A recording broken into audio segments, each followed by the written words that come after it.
All right, let's go and get the answers to Worksheet B. So it's good for everyone to go through these just to check you're working out. And of course, I have my workbook here with me because I know I'm going to have to do some working out when I do this, and I expect you to do the same. The first few questions we don't really need any working out because we know when we divide by 10, the decimal point moves to the left one place, 162.73. When we divide by 100, it'll move two places, 12.5946. 1, 2, 3, so it goes 1, 2, 3, and we've got spare spot for two little turtle eggs there. And this one, 1,000. Where's the decimal place? Well, if there's none, the decimal point, it must be there. It must be after the number. So that's 72, and we divide by 1, 2, 3. 1, 2, 3, and there's a spot there, 0.072. Calculate the following using order of operations. So that means bid maths. We always use bid maths, don't we? But that's just a little reminder. So let's do the division first.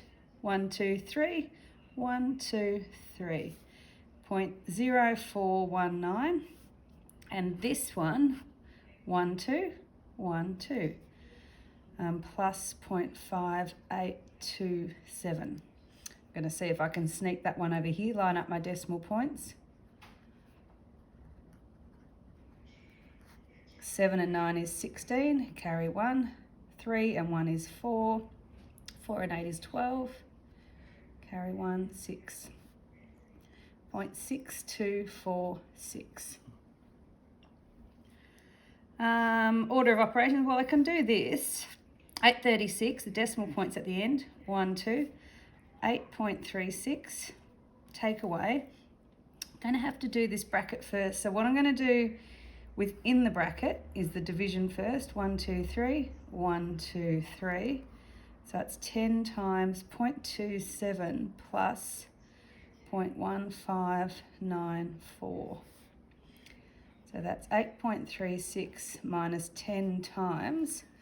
And on my working out paper, I'm going to work out 0.27 plus 0.1594. So I always make sure that I keep my decimal points in line, add some zeros where I need to. 4, 9, 7 plus 5 is 12, carry 1.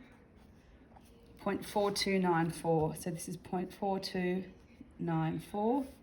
So that's 8.36, take away 10 times 0.4294. So when we times, we make it bigger, so it goes this way, 4.294. So I'm going to write that down on my paper.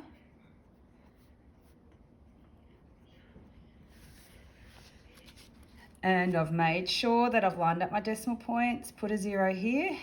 0 take 4, can't do. Make this 5. 10 take 4 is 6. 5 take away 9, can't do. Make this 2, 15. 2 take 2 is nothing, and 8 take 4 is 4. 4.066.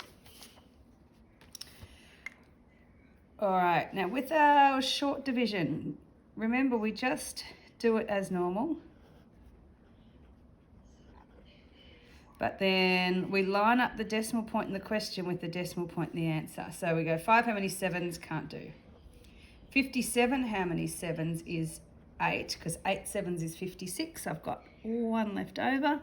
7s into 18 goes 2 with 4 left over. And then 49, how many 7s? 7.0827. What about 4 into 5, 2.34? 5, how many 4s is 1 with 1 left over? 12, how many 4s is 3? Decimal point goes above. 3, how many 4s? Can't do. 34, how many 4s is 8? Because 8 4s are 32, and there's 2 left over. What I'll do is pop a little 0 in here, because 0.340 or 0.34 is the same thing. 20 divided by 4, 5. So 13.085. Remembering we just keep that decimal point in line. Look, these ones are probably a bit hard. If you've had a go at those, that's fabulous. You can look up on that last page and get the answer. I'm not going to go through those because you won't expect those on the test. So I'm not going to make you sweat something. You just do those if you would like to do it. And that's the same with 4A and B. Obviously, if you'd like to do it, please do it.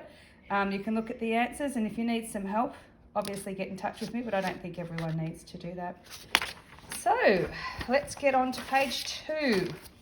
Convert the following decimals to fractions. So 0.7 is 7/10, can't simplify. 1.613, that's 1 and 613 over 1,000 because we've got 613 thousandths. Can't simplify that either. 0.4, 4/10. I know that 2 goes into 4 and 2 goes into 10, so that's 2/5. So you have to simplify those fully. 3.75 is 3 and 75 1/100. Now I know 5 goes into these, so I can cancel down again and again, or I can just say 25 goes into 75 3 times and into 100 4 times. And hopefully you know that 0.75 is 3/4, so sometimes you can shortcut it just with what you know. 2.95 is 2 and 95 hundredths. So that's 2 and 5 goes into 100 20 times and into 95 19 times, 1 less than goes into 100. 0.825, that's 825 thousandths. Now I know you meant to look for the highest number that goes into both, but for this I just look and I think I know 5 goes into both because ends in 5, ends in 0, so I'm going to make this 200. And 5's into 825 is a lot. I should know that. 8 how many 5s is 1, 3. 32 how many 5s is 6. 165 over 200. 5 again. I know this is 40. 5's into 165 is, well, 5's into 150 is 30, so that's 35. 5 again. 5 into 35 goes 7, 7/8. I could have also worked out at the start that 1,000 how many 25s is 8, and 825 how many 25s is 7. I'm just going to check that I got that right. 5F. No, I didn't. What did I do wrong? Because there's an answer sheet, isn't there? Let's do 165. That's 3. This was 33 over 40. I'm not going to record this again because it takes me too long. My maths just wasn't very good. I'm sorry about that.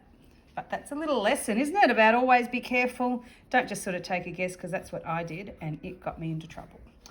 All right, we're going to keep moving on. Convert the following fractions to decimals. So 4.5, I just know. Half is 0.5. 37 hundredths, 0.37. 3 and 8 25ths. So what I'm going to do is say that's the 3 and something over 100. Because if I get it into hundredths, I can do decimals. So to get 25 to 100, I times by 4.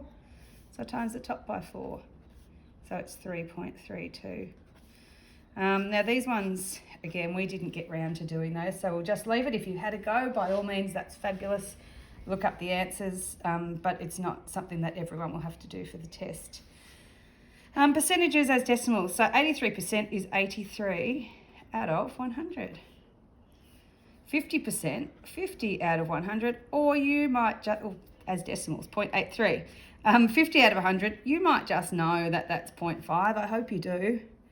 16.4% is 16.4 out of 100. So normally we'd write out of 100, but you can also think of it as 16.4 divided by 100, because that's what that vinculum tells us. It means divided by.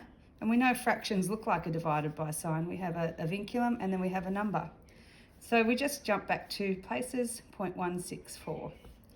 9% is 9 out of 100. 0.09. So be careful. You know it's going to be a 9, but it's not going to be 0.9, because 0.9 would be 90%. So it makes sense if you think of it that way. And this one's hard, but just have a think. If you got 0.7% on a test, that would be really, really, really bad, because that's less than 1%. So 0.7% is really small. It's 0.7 out of 100. 1, 2 jumps, 0.007. And then 142%, again, if we think of it in terms of tests, if you got 142% on a test, you go, what? She's made a mistake, because it's more than 100%. So if we do 142 divided by 100, 1, 2, as a decimal, that's 1.42. Sorry, that's a bit messy.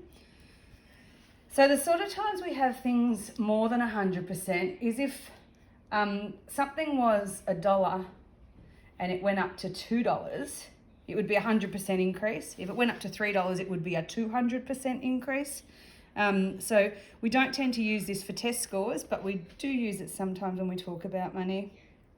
Decimals as percentages. So for a decimal to a percentage, we times by 100, 1, 2, 65%.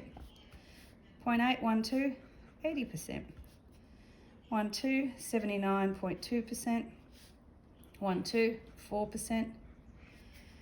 1, 2, 0.3%. And 1, 2, 235%. So hopefully that explanation helps. If you need some more help, you can email me and I can get in touch with you. Otherwise, watch that again if there's any that you need to go over. Good luck.